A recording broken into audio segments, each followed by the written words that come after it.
So if you came today expecting Deacon Omar, because this is his week to preach, sorry to disappoint you, but he's, I believe, still recovering from heart surgery that he had a couple days ago. So pray for him, because we need him back. I need him back. I work too hard when he's not here. So just pray for Deacon Omar. And I was driving up US 23 the other day, and I saw a billboard, and it turns out that the college I graduated from, GMI or Kettering, whatever you call it, is turning 100 years old this year. And that's kind of cool. And when I was thinking about that, it brought back memories of when I started there 35 years ago, which is a really long time ago. And 35 years ago, when I was there, I was a lot like Martha in this story. I was worried and anxious about many, many things.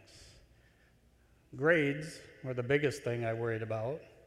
Then paying for school, paying rent, fixing my car that seemed to break down all the time, buying food, spending time with friends, all those things.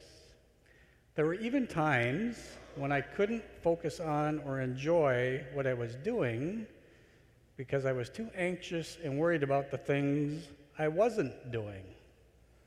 And when I felt like that, I did what a lot of people would do. I blamed the school. It was their fault. They gave us too much work to do, so much it wasn't possible to do it all. Not do it well, anyway.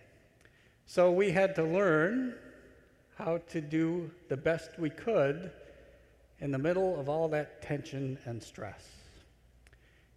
And we all have times, right, where we feel like we're hurried, we're rushed, and we're anxious. Maybe that was you today trying to get here on time. Maybe you felt like that. Whatever it might be. But wouldn't it be cool, wouldn't it be nice if we didn't have to feel that way? If we didn't need to feel like we had to do everything? Wouldn't it be nice to just be able to spend time on and enjoy the important things and not worry about all that other stuff that we don't have time for? Wouldn't that be cool? Well, if we pay attention to Jesus today, he shows us how we can get there. Now, this story we heard about Mary and Martha, it's pretty familiar to us, right? We've heard it a lot. And basically, I can imagine Martha running around the house, causing all kinds of commotion, making all kinds of noise, doing whatever she thought she needed to do to serve her guest, Jesus. Then you had Mary, just sitting there, doing nothing, just listening to Jesus. Martha gets mad, asks Jesus to make Mary help, and Jesus says, no, Mary has chosen the better part.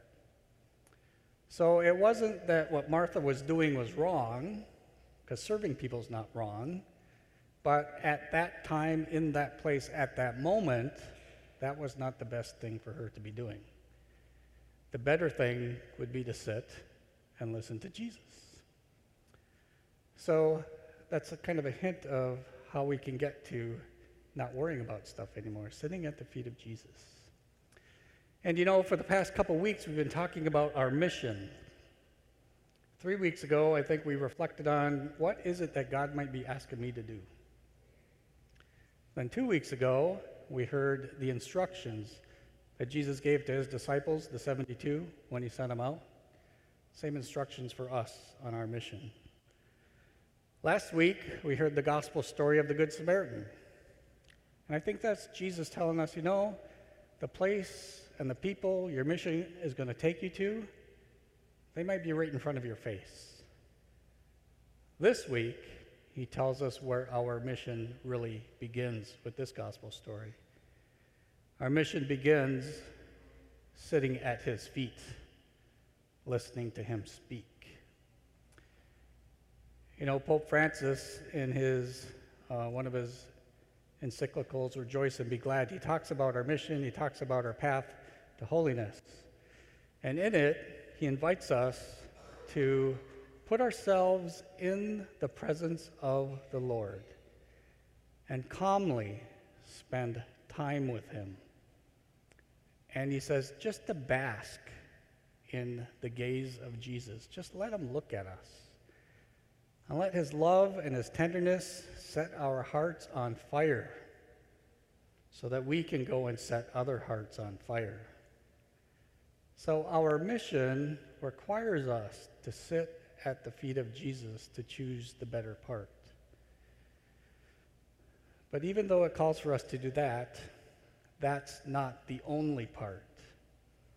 In the same encyclical, Pope Francis says, it's not healthy for us to seek quiet or silence and avoid interacting with others. It's not healthy for us to just go after peace and quiet and avoid activity. It's not healthy for us to just seek prayer and avoid service.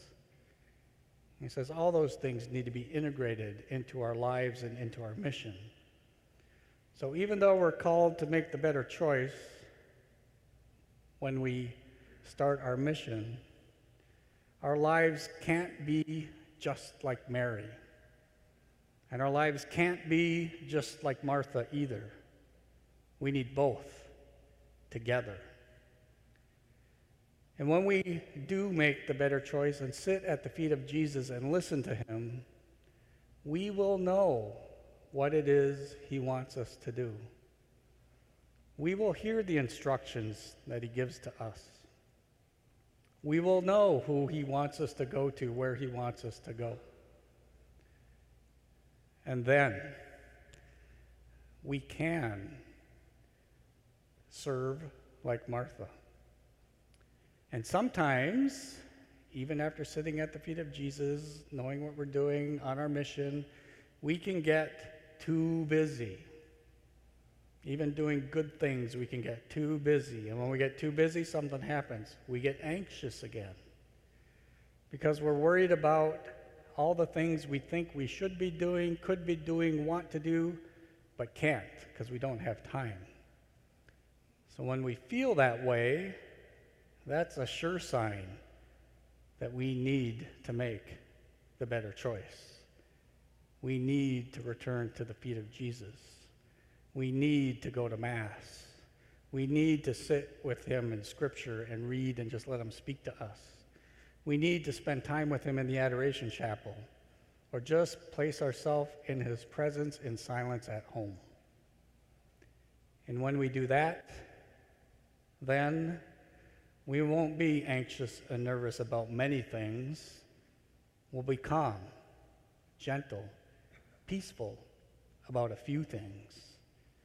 Then we really can focus, spend time on, and enjoy the important things, and not worry about all those other things that we don't have time for.